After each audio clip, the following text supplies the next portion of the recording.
स्वागत है आपका मेरे YouTube चैनल निखिल के टिप्स में। और इस चैनल पर मैं शेयर करूंगा फॉरेन लैंग्वेजेस सीखने से रिलेटेड टिप्स, प्राइमरीली स्पेनिश और पोर्चुगीज के लिए। और अभी मैं स्टार्ट कर रहा हूं एक सीरीज, लर्न स्पेनिश इन हिंदी। तो इस सीरीज की खासियत ये होने वाली है कि ये पूरी की पूरी सीरीज हिंदी में होगी। और इस सीरीज में मैं एब्सोल्यूट बिगिनर्स से लेकर एडवांस लेवल तक के टॉपिक्स को कवर करूंगा। तो इस सीरीज का सबसे ज्यादा फायदा हमारे उन दोस्तों को मिलेगा जो स्पेनिश भाषा सीख रहे हैं या सीखना चाहते हैं और हिंदी में समझना चाहते हैं। तो जैसे मैंने आपको अपने इंट्रो वीडियो में बताया था, हम स्टार्टिंग करेंगे प्रोनाउंसिएशन से, मतलब उच्चारण से। तो आज ये इस सीरीज का पहला वीडियो होने वाला है। और इस वीडियो में आज हम देखेंगे स्पेनिश अल्फाबेट, उसके अंदर कितने लेटर्स हैं और उन लेटर्स का प्रोनाउंसिएशन कैसे होता है। तो चलिए शुरू करते हैं और चलते हैं अपने व्हाइट बोर्ड की तरफ।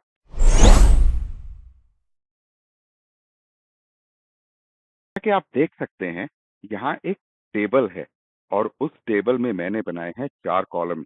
पहला है लेटर, दूसरा है लेटर का नाम, तीसरा है उसका प्रोनाउंसिएशन और चौथे कॉलम में दिया है एक एग्जाम्पल। ये टेबल हमें हेल्प करेगी ये समझने में कि स्पेनिश भाषा के लेटर्स को प्रोनाउंस कैसे किया जाता है। तो सबसे पहली बात जो आपको नोट करनी चाहिए वो ये कि इंग्लिश की तरह स्पेनिश में भी 26 लेटर्स हैं। हालांकि 4 एक्स्ट्रा लेटर्स हैं जिनको हम स्पेशल कैरेक्टर्स कहते हैं, और ये 4 कैरेक्टर्स मिलकर टोटल अल्फाबेट को बनाते हैं 30 लेटर्स का। वैसे है बहुत आसान, थोड़ा बहुत प्रोनाउंसिएशन में डिफरेंस है जो हम देखेंगे इस टेबल के साथ। और आई एम प्रिटी श्योर कि जब आप इस टेबल को कंप्लीट कर लेंगे तो आपको स्पेनिश भाषा के लेटर्स को प्रोनाउंस करने में कोई भी प्रॉब्लम नहीं होने वाली है। तो चलिए शुरू करते हैं। इंग्लिश की तरह ही पहला लेटर आ। अब ध्यान देने वाली बात यहाँ पर यह है कि जहां इंग्लिश में हम इस लेटर को ए प्रोनाउंस करते हैं, उसका नाम भी ए है, स्पेनिश में इस लेटर का नाम भी आ है और उसका प्रोनाउंसिएशन भी आ है। एग्जाम्पल देख सकते हैं यहाँ पर, आ जैसे आम में। दूसरा लेटर बे, ए आवाज देता है ब की, ब जैसे बटन में। तीसरा लेटर से, इंग्लिश में इस लेटर को हम सी बोलते हैं, लेकिन स्पेनिश में इस लेटर का नाम है से। इसके उच्चारण के नियम लगभग लगभग सेम हैं जैसे इंग्लिश में होते हैं। अगर ये लेटर वॉवल यानी कि ई और आई वॉवल से पहले आ रहा है तो ये आवाज देगा स की। और अगर यही लेटर बाकी 3 वॉवल्स आ, ओ, ऊ से पहले आ रहा है तो आवाज देगा क की। तो आपको इतना कुछ ज्यादा याद करने की जरूरत नहीं है, सेम है जैसे इंग्लिश में होता है और सेम रूल यहाँ पे भी फॉलो होता है, बस आवाज का फर्क है। जैसे एग्जाम्पल है सिक्लो और कासा। अगला लेटर है दे, आवाज देता है द की। इंग्लिश में और स्पेनिश में फर्क यहाँ है कि जहां इंग्लिश में इस लेटर का नाम है डी और ये आवाज देता है ड की, वहीं स्पेनिश में इस लेटर का नाम है दे और ये आवाज देता है द की। अब आपको एक बात ध्यान रखनी है कि स्पेनिश भाषा में कोई भी हार्ड वॉइस एग्जिस्ट नहीं करती, यानी कि स्पेनिश भाषा में ड जैसी कोई वॉइस नहीं है। तो ये जो लेटर है इसका नाम ते है और आवाज देगा ये द की, जैसे कि हमारे एग्जाम्पल में है द से दवात। नेक्स्ट लेटर जो कि हमारा दूसरा वावल भी है। अब इस लेटर का नाम स्पेनिश में है ए और ये आवाज भी ए की देगा। डिफरेंस समझिए, इंग्लिश में हम इस लेटर को कहते हैं ई और ये आवाज ई की भी देता है, कहीं कहीं श्व की आवाज भी देता है, कहीं कहीं अ की आवाज भी देता है। इतना कोई कंफ्यूजन स्पेनिश में है ही नहीं। स्पेनिश में इस लेटर का नाम है ए और आवाज भी ये ए की ही देगा। कहने का मतलब ये है, अगर आपको किसी भी वर्ड में ये लेटर दिखाई देता है तो आपको इसकी आवाज ए ही प्रोनाउंस करनी है। गलती से भी इसको ई मत बोलना, नहीं तो सब कुछ खराब हो जाएगा। अगला लेटर एफ से आवाज देगा फ की, बहुत आसान है। इसके बाद वाला लेटर गे। इंग्लिश में इस लेटर को हम कहते हैं जी और ये आवाज देता है ग की, लेकिन स्पेनिश में ये दो आवाजें देगा और इसका नाम भी है रे। तो पहली आवाज, अगर ये लेटर वॉवल्स ई और आई से पहले आ रहा है तो ये आवाज देगा रे की। अब ये थोड़ा सा ग्लिटरल है, मतलब ये आपके गले से निकलता है। इसमें आपका जबान का इस्तेमाल नहीं होता, गले से निकालेंगे रे। रे, जैसे कि यहाँ पे आप एग्जांपल देख सकते हैं, रेमेलो। रेमेलो मतलब जुड़वा, ये एक स्पेनिश वर्ड है। दूसरी आवाज जो ये लेटर देता है, अगर ये वॉवल्स आ ओ उ या लेटर आर से पहले आ रहा है तो ये आवाज देगा ग की। ग एज इन गातो। गातो माने बिल्ली स्पेनिश में। आसान है। नेक्स्ट लेटर है हमारे पास आचे। इंग्लिश में हम इस लेटर को एच कहते हैं और ये आवाज देता है ह की, लेकिन स्पेनिश में इस लेटर का नाम है आचे और ये लगभग लगभग कोई आवाज नहीं देता, ये साइलेंट है। तो जैसे हमारे पास एक स्पेनिश का वर्ड है आबलार, तो आप इसको हाबलार नहीं बोलेंगे, आप इसको आबलार बोलेंगे। तो एक चीज ध्यान रखने वाली, जहां भी आपको लेटर आचे दिखाई दे, साइलेंट हो जाओ, आवाज देने की कोई जरूरत नहीं है। नेक्स्ट लेटर जो कि हमारा तीसरा वॉवल भी है, ये है ई। अब यहाँ पर हमारे जो स्पेनिश के बिगिनर्स हैं उसको उनको कंफ्यूजन हो जाता है। पहला लेटर, पहला दूसरा वॉवल था ए जो इंग्लिश में ई है। तीसरा वॉवल है ई जो इंग्लिश में आई है। तो भाई ये स्पेनिश है और हमको स्पेनिश के तरीके से ही सीखनी पड़ेगी। इंग्लिश में ये भले ही आई है, लेकिन स्पेनिश में ये ई है और इसकी आवाज भी ई की तरह ही आएगी। तो ये आपको बहुत ध्यान रखना होगा। नेक्स्ट लेटर होता या होता, वॉट एवर, जो भी आपको आसान लगे। लेटर है जे इंग्लिश में, लेकिन स्पेनिश में इसका नाम है होता या होता। आवाज देता है ये ह की। और अब ये कंप्लीटली आपके ऊपर है कि आप कहाँ कंफर्टेबल हैं। आप होता के साथ कंफर्टेबल हैं या होता के साथ कंफर्टेबल हैं। दोनों ही करेक्ट हैं, दोनों ही आवाज बिल्कुल करेक्ट है। नेक्स्ट लेटर क, का।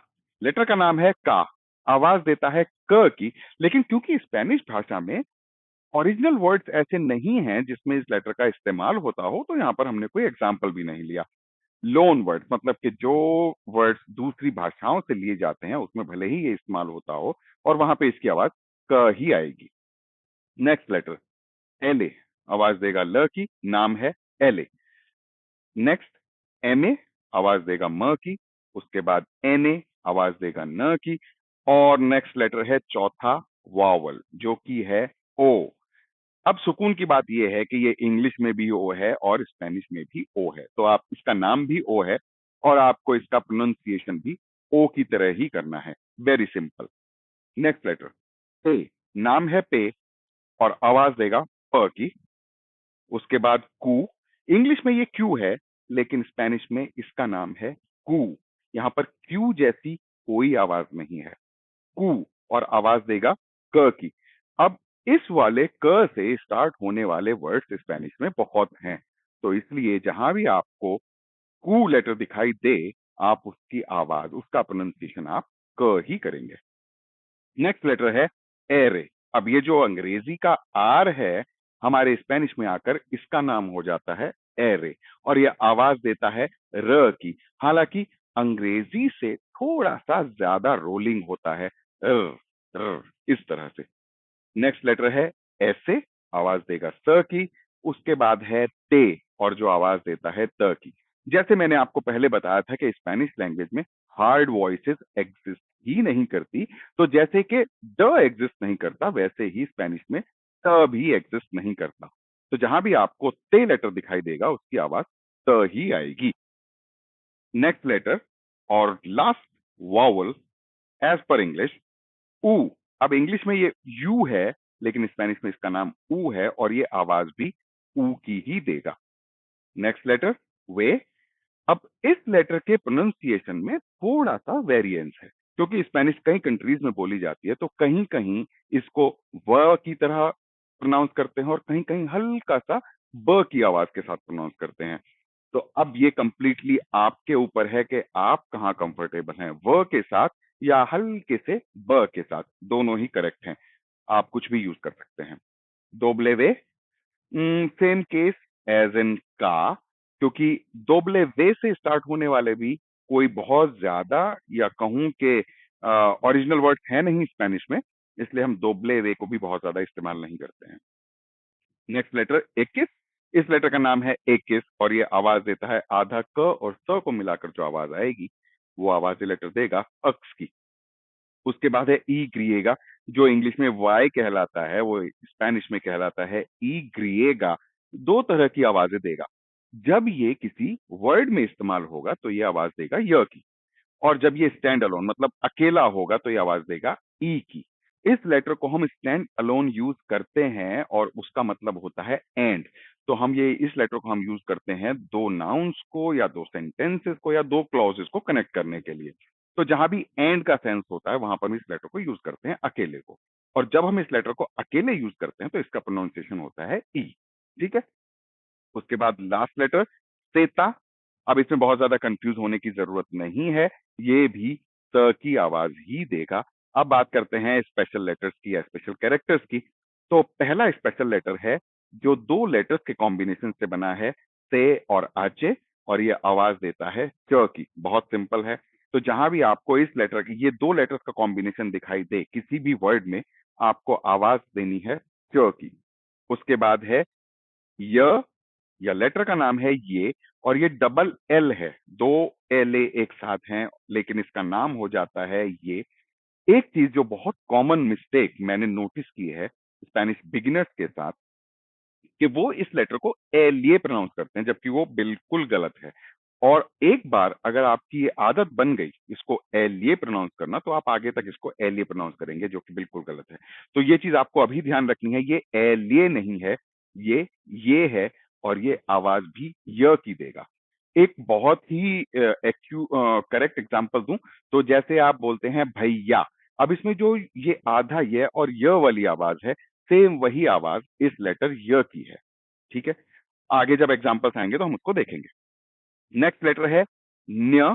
इसका नाम है एन्ये। अब एन के ऊपर आप एक मार्क देख रहे हैं, इसको कहीं कहीं इसको एन विद क्राउन भी बोला जाता है, या इस मार्क को हम टिल्डे कहते हैं। वैसे इस मार्क का एक पर्टिकुलर नाम है जिसको हम कहते हैं विरगुलिया। तो N crown, N with crown या एन विद विरगुलिया या एन विद टिल्डे, इसका नाम है एनए, और इसका प्रोनाउंसिएशन या इसकी आवाज आती है न्य, आधा न और य। जैसे कि एग्जांपल में आप देख सकते हैं अन्य या अन्याय, तो ये जो आधा न और य वाली आवाज आ रही है वो आवाज ये लेटर देता है। नेक्स्ट लेटर है एर रे। अब ये दो आर एक साथ हैं, हालांकि बहुत कम यूज होता है मॉडर्न स्पेनिश में, लेकिन जहां भी आपको दो आर एक साथ दिखाई देंगे तो आपकी र की रोलिंग थोड़ी सी और बढ़ जाएगी, तो वो हो जाएगा र, इस तरह से। तो इसके साथ हमारा अल्फाबेट तो खत्म हो जाता है, और आपको प्रैक्टिस करनी है इन अल्फाबेट की प्रैक्टिस करनी है, इनकी वॉइसेस की प्रैक्टिस करनी है। आपको ये जो पीडीएफ है, डिस्क्रिप्शन में आपको ये पीडीएफ मिल जाएगी। आप इस पीडीएफ को डाउनलोड कर सकते हैं, अपने पास सेव कर सकते हैं और इसको अपनी प्रैक्टिस के लिए इस्तेमाल कर सकते हैं। इसके बाद हम कुछ वर्ड की प्रैक्टिस कर सकते हैं एक साथ, जिससे कि आपको प्रोनाउंसिएशन का आइडिया हो जाएगा कि हम वर्ड को कैसे प्रोनाउंस करते हैं। तो उसमें मैं कुछ नेटिव स्पेनिश वर्ड्स लूंगा, जिसमें मैं आपको प्रोनाउंसिएशन के बारे में बताऊंगा कि किसी वर्ड को आप कैसे प्रोनाउंस कर सकते हैं। तो फॉर एग्जाम्पल यहाँ आप देख सकते हैं, जैसे सबसे पहले हम शुरू करते हैं अपने स्पेशल लेटर्स से। तो हमारा पहला स्पेशल लेटर था सी एच, और जिसकी आवाज थी स। ठीक है। तो अब अगर कोई भी वर्ड है जिसमें ये कॉम्बिनेशन यूज हो रहा है, तो उसमें आप उसकी आवाज देंगे च की। जैसे कि फॉर एग्जाम्पल वर्ड लेते हैं टीका या टीको। तो यहाँ पर ये जो कॉम्बिनेशन है सी एच का, इसकी आवाज आएगी च। ये हो गया चीक। टी मतलब लड़की। ठीक है। और दूसरा वर्ड सी को, सी, क्लियर है? ओके। नेक्स्ट स्पेशल लेटर है हमारे पास एल, ए, डबल एल, ए। तो जैसे मैंने आपको बताया कि इसका प्रोनाउंसिएशन लगभग ये है, आधा य और य, जैसे कि हम प्रोनाउंस करते हैं भैया में, वो वाला। तो कुछ एग्जाम्पल्स ले लेते हैं, जैसे कि पहला एग्जाम्पल मैं ले लेता हूँ, यामार। तो इसको हम यामार बोलेंगे, ओके। और दूसरा एग्जाम्पल ले लेता हूँ, एया। ये है एया। अब मैंने नोटिस किया कि बहुत सारे लोग इसको ए लिया बोलते हैं, ए लिया, जबकि ये बिल्कुल इनकरेक्ट। एलिया नहीं, ये है एया, ओके। नेक्स्ट लेटर है हमारे पास एन विद क्राउन, और ये हमको आवाज देता है न्य, ओके। तो इसमें आप इसमें हम एग्जांपल्स ले सकते हैं, नीन्या, नी, न्या। तो इसका प्रोनाउंसिएशन होगा नी, न्या, और इसका मतलब होता है छोटी बच्ची।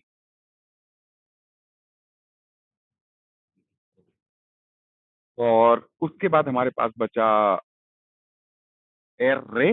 वेल, इसके एग्जाम्पल्स बहुत कम हैं, या हाँ, एक एग्जाम्पल हम ले सकते हैं,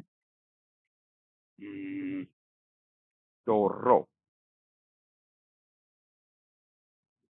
टोरो।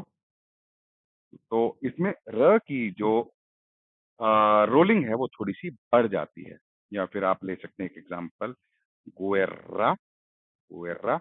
अच्छा, अब जस्ट टू क्लेरिफाई, अगर ये वर्ड ऐसे होता तो इसका सिंपल सा प्रोनाउंसिएशन होता है इसका गुएरा, गुएरा। लेकिन जब हम इसको इस तरह से लिखते हैं तो इसका प्रोनाउंसिएशन होता है गुएरा। तो डिफरेंस समझ में आ रहा है ना, गुएरा और गुएरा। हम्म। तो आई थिंक प्रोनाउंसिएशन के लिहाज से आज का फर्स्ट पार्ट हमने इस वीडियो में कंप्लीट कर लिया है। तो ये पीडीएफ आपको मिल जाएगी, प्रैक्टिस कीजिए। और मे बी आगे हम प्रोनाउंसिएशन की प्रैक्टिस करेंगे, बट आई होप कि काफी क्लियरली आपको समझ में आया होगा। इसके बाद भी अगर प्रोनाउंसिएशन को लेकर कोई डाउट हैं, कोई भी क्वेश्चंस हैं, तो आप कमेंट्स में डाल सकते हैं, and I will try to answer as much doubt as I can. और नेक्स्ट पार्ट में हम मूव करेंगे एक्सेंट और स्ट्रेस पे, जो कि बहुत ही इंपॉर्टेंट है करेक्ट प्रोनाउंसिएशन को पकड़ने के लिए। तो thank you guys, thank you for watching the video. अगर आपको वीडियो अच्छी लगी हो, हेल्पफुल लगी हो, तो प्लीज अपने कमेंट्स में बताना, चैनल को सब्सक्राइब करना, और इस वीडियो को और इस चैनल को आप शेयर भी कर सकते हैं, जिससे कि आपकी तरह सीखने वाले और लोगों को भी मदद मिले। और मिलते हैं नेक्स्ट वीडियो के साथ। All the best guys.